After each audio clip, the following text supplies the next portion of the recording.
Hello, and welcome to a look into Ursa Red, the origins of the character. Today we're going to be talking about level 1 Optimus Crime, and with me to help go through his character sheet is Tim Lincoln, the player for Optimus Crime. Uh, so, one thing that I kind of wanted to do is since people don't really get to know you, Tim, uh, go ahead and tell us a little bit about yourself. Hey, yeah, I'm Tim Lincoln. I play Optimus Crime. He is the warforged artificer of the group. He's the nerdy tech um, guy. He fixes things, builds things, um, all together, just kind of like the gearhead of the group. Yeah. You want me to talk about me myself as a player or more about the character? As a player, Yeah. So, as a like your player, history with TTRPG. yeah, I started playing Dungeons and Dragons about it was 2014.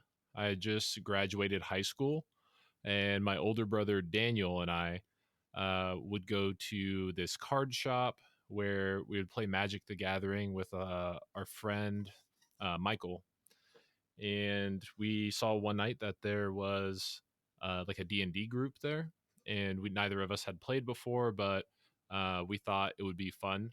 We are both like kind of sports guys. I played football, he played football in high school and college, and he was also the coach of our high school team.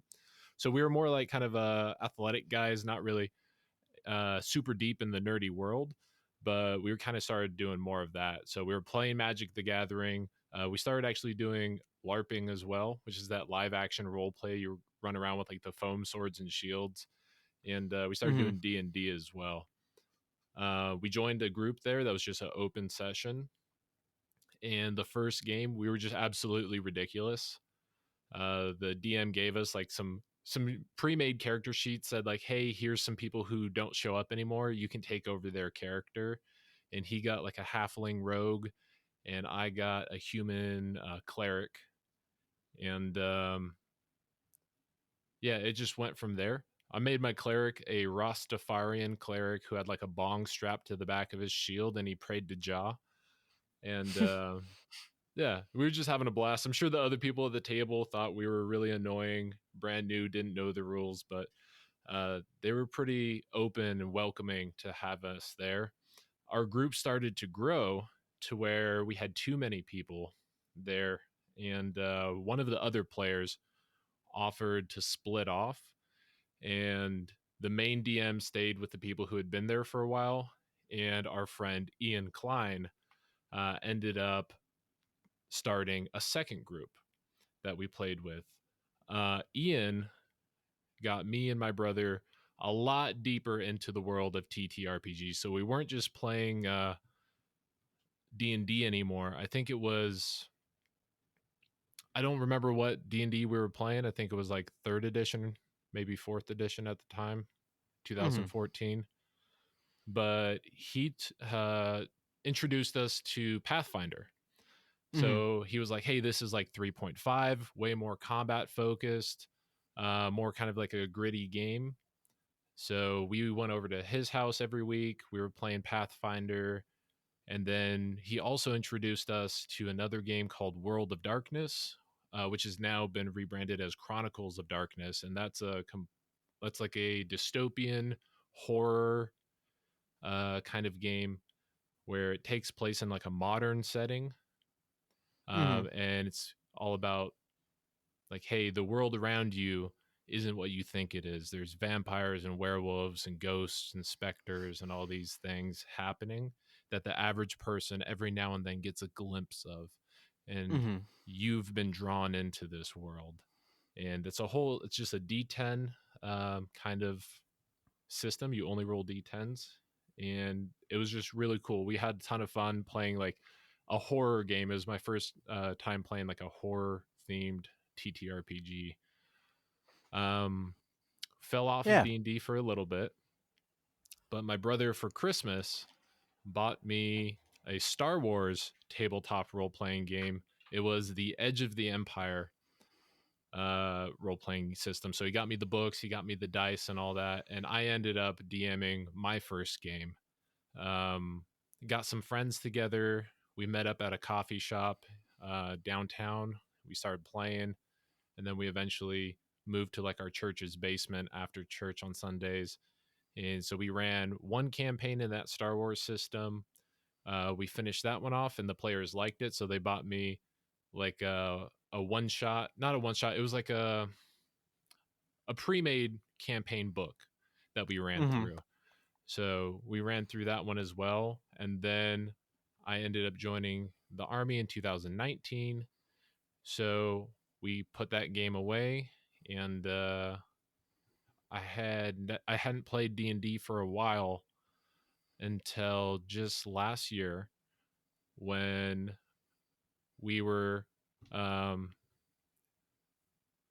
just sitting around at Rob, Mhm. and I saw you guys were playing D&D. We had Yep. nothing else to do. We were just going to the USO, just waiting to see, are we going somewhere? Are we not going somewhere? And so I said, hey, let me hop in. And at first, you guys were kind of like, I don't know, hey, you can watch, but this is our game. But I was really adamant about I'm going to play D&D with you. Yeah, you made a character sheet on a newspaper. Yeah, yes, I did. Yeah, And now we're here and we have a podcast. So, yep. to kind of move us along, because I'm trying to aim for these to be around 30 minutes. But that was actually a lot more about your TTRPG experience than I knew. That's kind of really cool to learn about.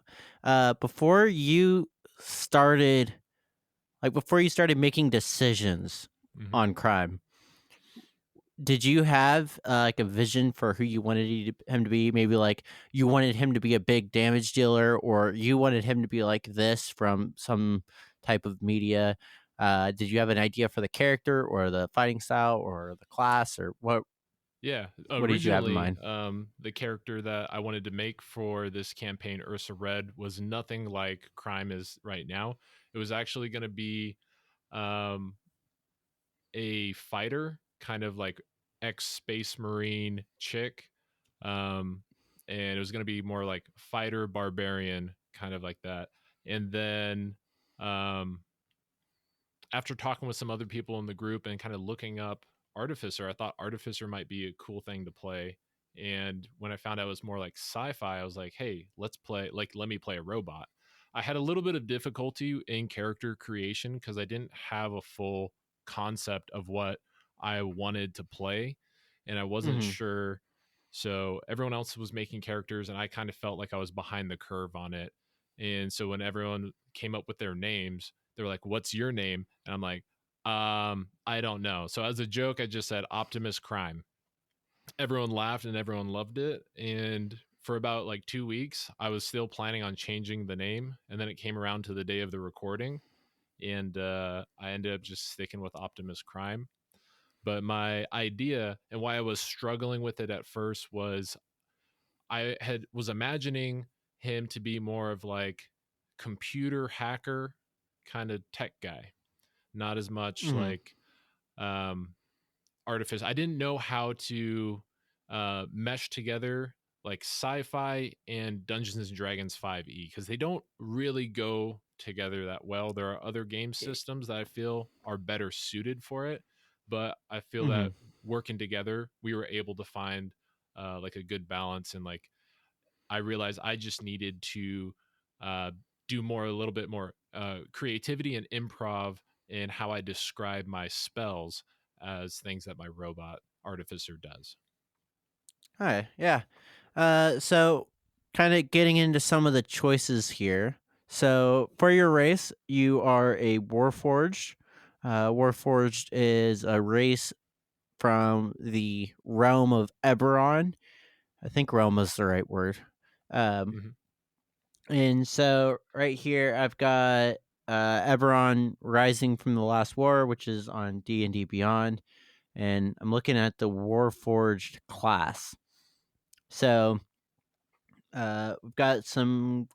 interesting like personality and stuff like that, but uh I don't really push that on the players like, "Oh, you need to be your race's personality." I think it's fun for people just to kind of play characters how they want to. I see you have a constitution score increase of 2 and you chose another ability by 1. Do you remember what else you chose? Yeah, I believe I chose intelligence as my plus one. We did roll all of our stats at the table. And if anyone's looking at my character sheet, you'll notice that I have very uniform stats across the board. Those are not what we originally rolled. I was having some difficulty with that and like trying to figure out how to balance my character.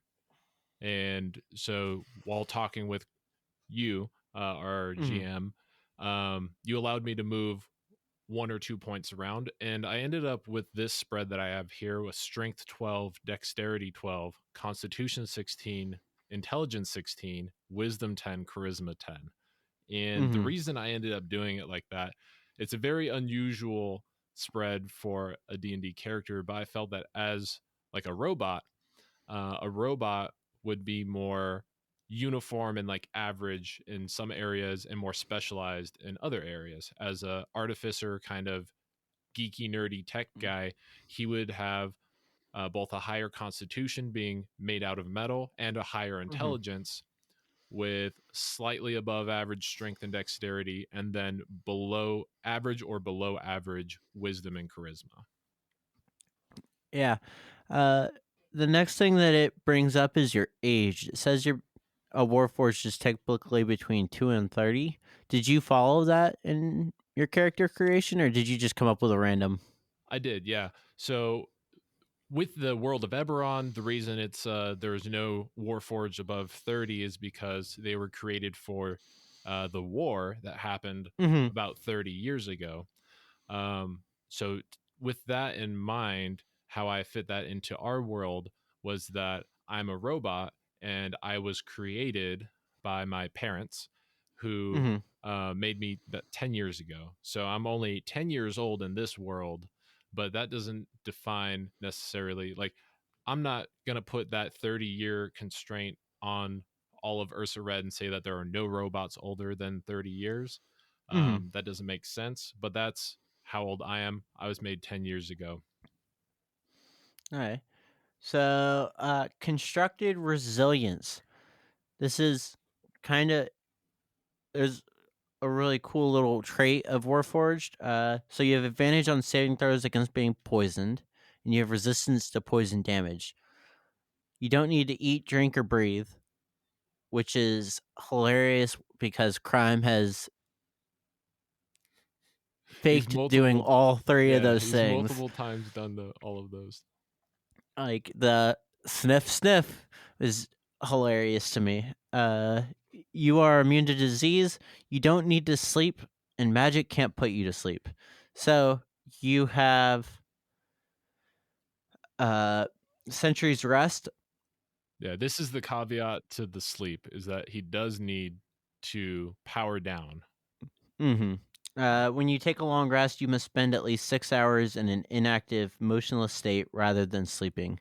In this state, you appear inert, but it doesn't render you unconscious, and you can see and hear as normal. So, this is actually kind of something that I didn't catch, um, because we have the modified rules for short and long rest, which uh, is just a little bit more aggressive to make Mhm. spell casting uh, and special abilities a little bit more like I don't want to use it unless we have to, which Yeah. is I think fun. Uh, so how do you plan on playing this? Do you want it to? Because I honestly I have no idea. Yeah, so the way I'm thinking that it works thematically is that as a robot, he needs to recharge his batteries. He needs to find some source of power. Now, as an artificer, he has an advantage in that he can whip out some tools. He can try and plug into whatever wall sockets, neon generators, anything that can provide power use some of his power cells instead of ammunition for his weapons, whatever we're going to Mhm. role play it as. But he does need to power down. Otherwise, if the the negative side effects, whereas like someone would take uh, what are the levels of Exhaustion. exhaustion? Thank you. Instead of taking levels of exhaustion, like the way I role play that is that his battery is low. He's on low battery, and so that's why he's moving half speed or he has disadvantage on all of the things Mhm. that he's doing. He's got low battery, can't do it. He's got to go on low power mode. Alright, and then let's see, integrated protection, you have a +1 bonus to armor class, which at towards the end of episode 1, you got hit in the back of the head. That +1 was the difference between it doing damage and it not, uh, because I think I rolled 1 below your armor class, and I was like, "Whew, thank goodness," 'cause I didn't really want it to be like an all-out fight in the first episode. Yeah, immediately just gets headshotted. Yeah. Let's see. You don only armor with which you have a proficiency. To Hmm. don armor other than a shield, you must incorporate it into your body over the course of an hour, during which you remain in contact with the armor. To doff armor, you must spend 1 hour removing it. You Yeah, can rest while donning and doffing armor in this way, which is good. it would While basically you, be like riveting off my entire all the plating of my chassis, just leaving behind mhm, like a Star Wars Episode 1 C3PO, all the wires and guts hanging out. mhm. Um, let's see. We see specialist design. You gain 1 skill proficiency and 1 tool proficiency of your choice. What did you choose for that? Yeah, so for my skill and tool proficiencies, let me pull it up here.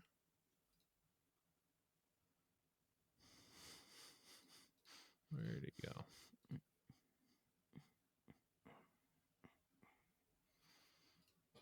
Here we go. Proficiencies. So I chose for my proficiencies perception, arcana. I think I meant to put that as nature instead of arcana Okay. because we were doing nature as like the no, I already had nature as a I think a Okay. racial trait, but I chose No, so perception. Yeah. that was your chosen racial trait. So I actually just pulled it up. I see. So you chose nature, which is our technology Hmm. in Ursa Red, and then you chose Smith's tools, which is a fun one.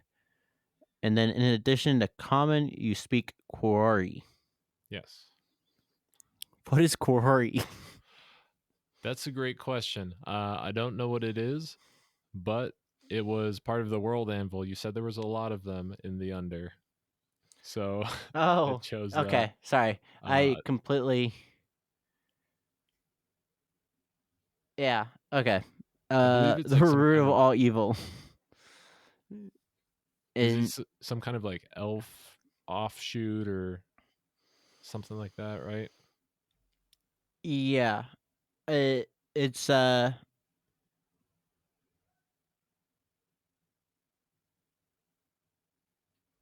basically it's possessed elves. Oh, okay. Well, we might need to go back and retcon some of that. I don't know how many of those are going to be in the under. Um, but I believe the other language I'd chosen was Dwarven, if I'm not mistaken. Yeah, I think you chose that as a part of your uh Yeah. as a part of the next thing we're going to talk about actually, Yep. which is your class. So you chose the artificer. Hmm. Artificer for hit dice is 1d8. Hit points at first level is 8 plus constitution modifier, your constitution modifier being plus 3. 3, Yep. So I have so 11 hit 11. points. And then 1d8 plus constitution per artificer level after first. For proficiencies given, we've got light and medium armor shields, which goes well with being a warforged Hmm. because since you're proficient in those, you can wear any light and medium armor.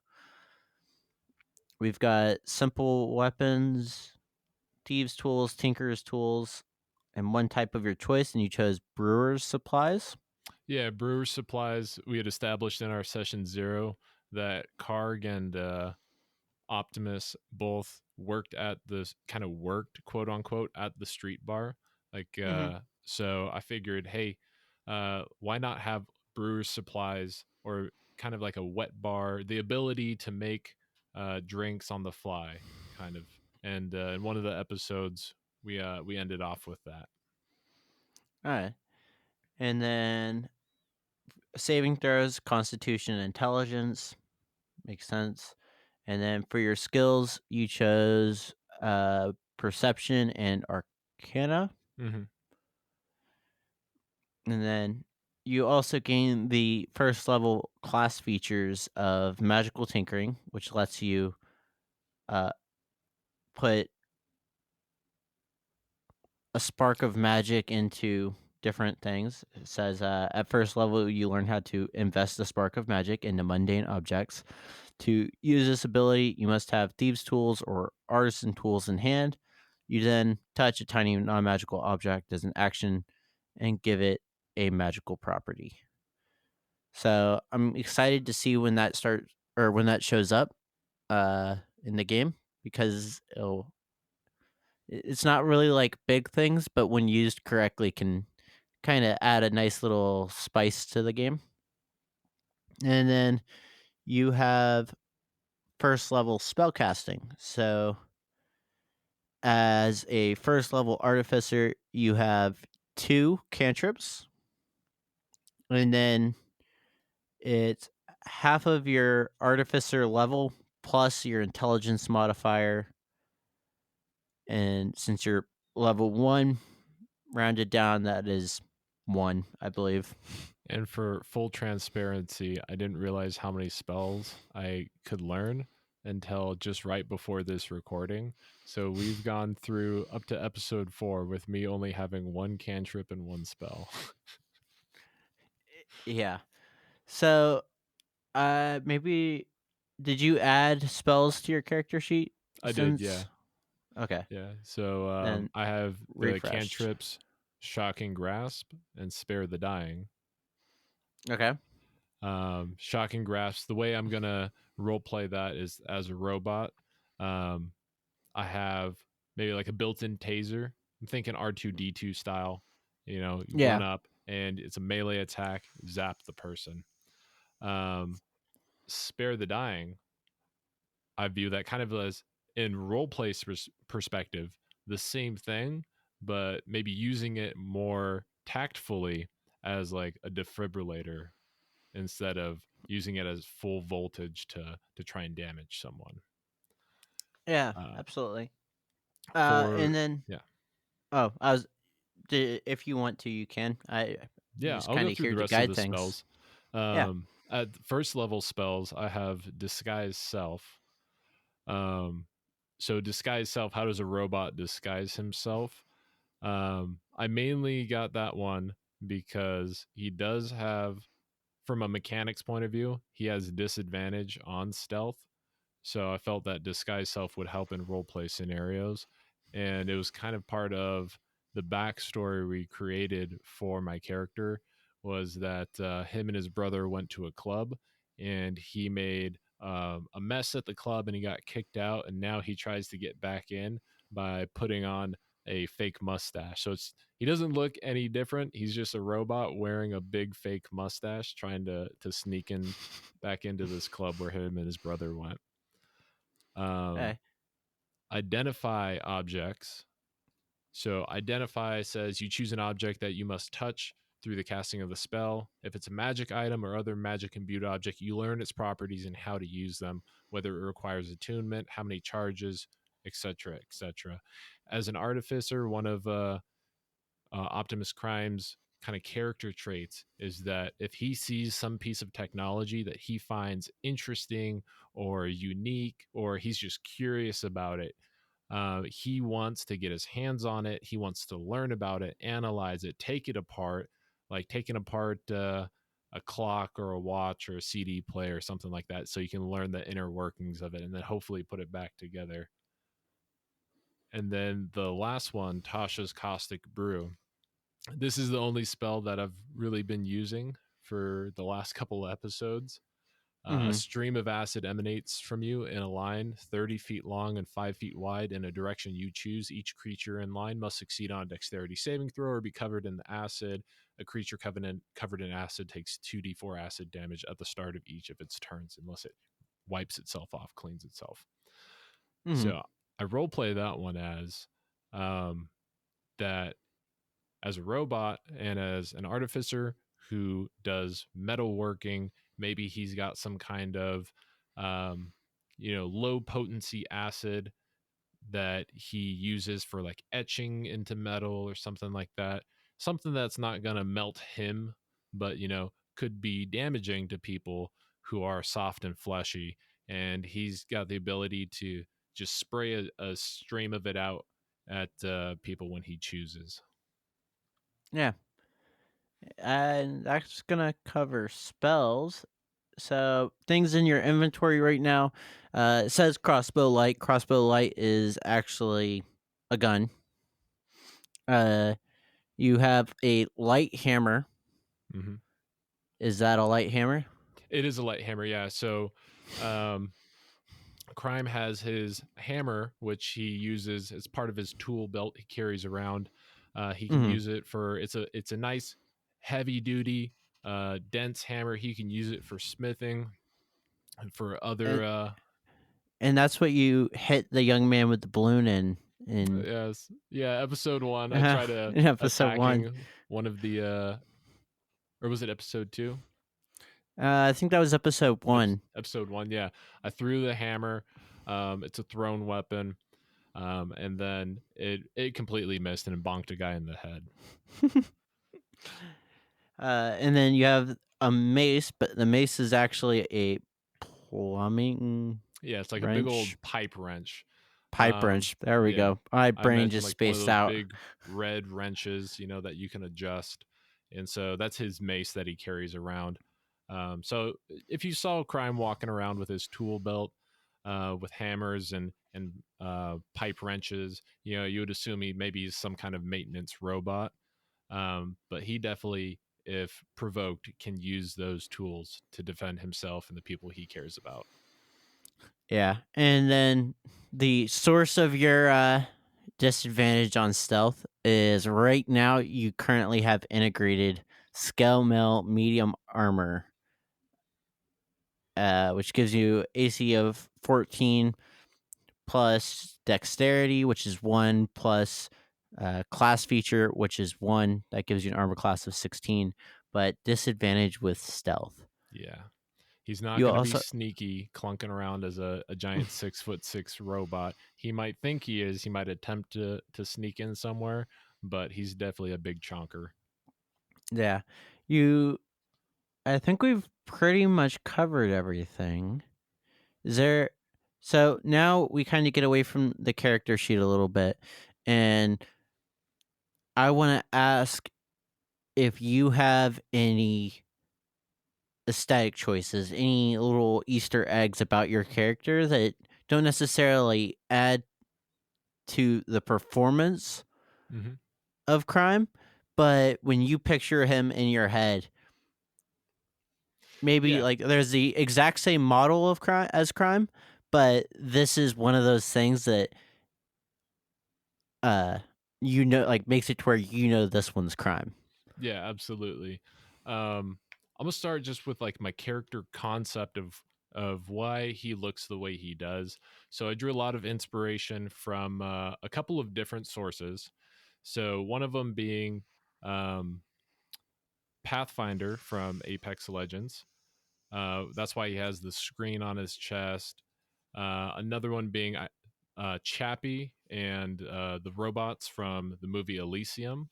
Mhm. So he has a very kind of geometric, angular design to his body, but he still looks humanoid and he's flexible. He can move.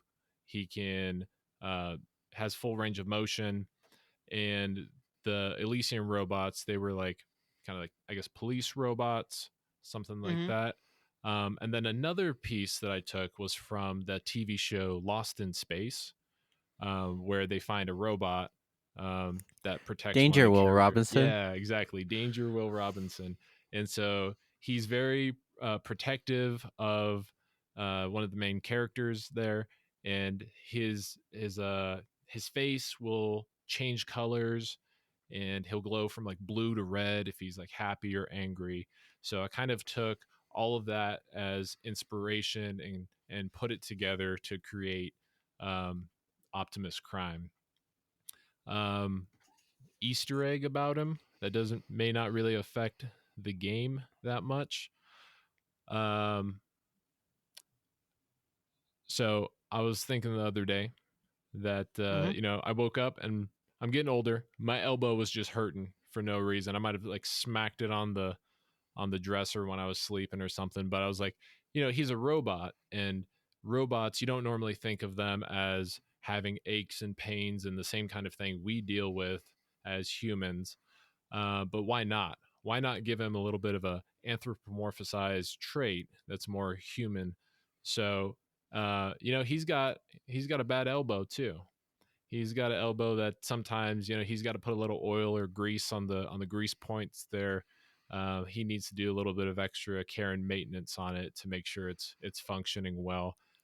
Maybe there's like some servos in there, or some hydraulics that Mhm. don't work as well as they used to, because Optimus Crime is not a off the shelf, off the assembly line robot. He is a homemade robot that was scrapped together from pieces um, of an old, robot. It was originally a police enforcement robot that was destroyed, and his dad, who's a dwarf, likes to work with his hands and tools, took that Mhm. old destroyed chassis and rebuilt it into something that was, instead of used for violence, used to create beauty and to create um, art, machinery, be creative. Yeah.